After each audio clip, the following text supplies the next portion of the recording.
ده كده ما تستلموش منه لان انت مش واخد تراب. سعر المتر في المطابخ الالمونتال العموله النهارده 3500 جنيه. الشغل اللي متنفذ على اعلى وافضل ماتيريال في مصر.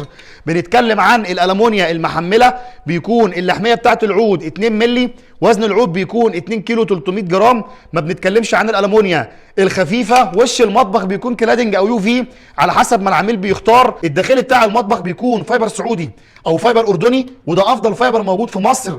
زائد كمان ان سعر المتر ده بيكون شامل المعاينه في حاله التنفيذ، وشامل الطلوع والتركيب عند العميل.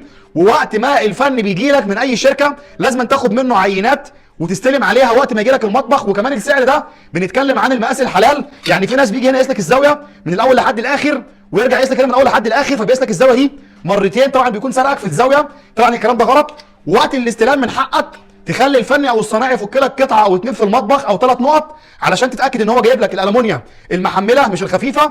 ولو لقيته مركب مواصفات غير اللي اتفق معاك عليها، قرب كده شويه.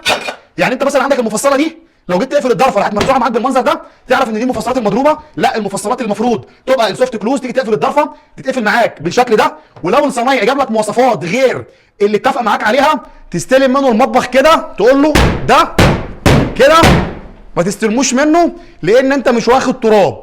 سلام.